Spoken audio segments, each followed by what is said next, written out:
তোমরা প্রচুর পরিমাণে পজিটিভ চিন্তা ভাবনা করো আর মানুষের ক্ষেত্রে প্রচুর উপকার করো, কিন্তু কোনোদিনও কারোর থেকে উপকার তুমি রিটার্ন কোনোদিনও পাওনি। তোমাকে যদি কেউ একটুখানি ভালোবাসে তাকে তুমি অনেক বেশি ভালোবাসাতে ভরিয়ে দাও। তোমাকে যারা ভালোবাসে, ঠিক আছে, একটুখানি যদি কেউ ভালোবেসে থাকে তাহলে তার সব কষ্ট দুঃখ সব নিজের করে নাও। তুমি একটু সম্মান, একটু বিশ্বাস, একটু ভালোবাসা এগুলোই চেয়ে থাকো। অন্য কিছু সোনা গয়না এগুলো তোমার চাই না। তুমি মনে করো যে আমাকে একটু সময় দিক, একটু ভালোবাসুক, একটু আপন করে নিক, আমার কথাটা একটু শুনুক, ব্যাস এই ছোটো ছোটো জিনিসগুলোকে নিয়েই তুমি থাকতে চাও। তোমার বেশি চাওয়া পাওয়া নেই।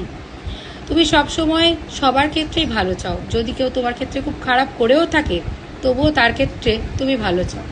ভগবানকে তুমি প্রতিদিন এটাই বলো যে প্রভু তুমি সবাইকেই ভালো রেখো, কারোর ক্ষতি করো না, কারণ তুমি কারোর ক্ষতিটা মেনে নিতে পারো না, কারোর কষ্টটা মেনে নিতে পারো না। তোমার মধ্যে প্রচুর দয়া রয়েছে, প্রচুর মায়া রয়েছে।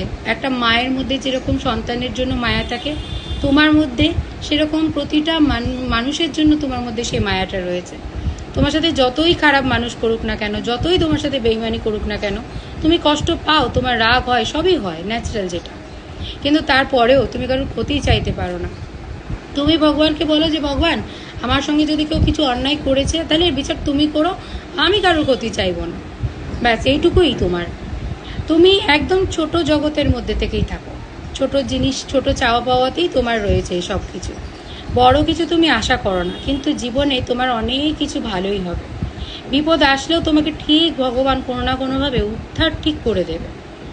এগুলো কার কথা বলছি জানো, কাদের কথা বলছি জানো? যাদের জন্মের ডেটগুলো স্ক্রিনে দেওয়া রয়েছে, দেখতে পাচ্ছ, যাদের জন্মের ডেট এইগুলো, তাদের কথা বলছি। তারা মানুষ হিসেবে এরকম মানুষ হয়ে থাকে, প্রচুর ভালো হয়ে থাকে। তোমাদের কাদের এই জন্মের ডেটগুলো মিলছে একটু দেখো তো, কমেন্ট করো। আর তোমাদের পরিচিত কেউ যদি থাকে যাদের জন্মের ডেট এইগুলো রয়েছে, যে কোনো মাসে যে কোনো এই ডেটগুলো রয়েছে, তাহলে তাকেও কিন্তু ট্যাগ করো বা শেয়ার করে দিও। সবাই ভালো থেকো, কাদের সাথে মিললো সেটা কিন্তু শেয়ার করতে ভুলো না। আর সাথে ভিডিওটাও কিন্তু সবার সাথে শেয়ার করে দিও। ভালো থেকো।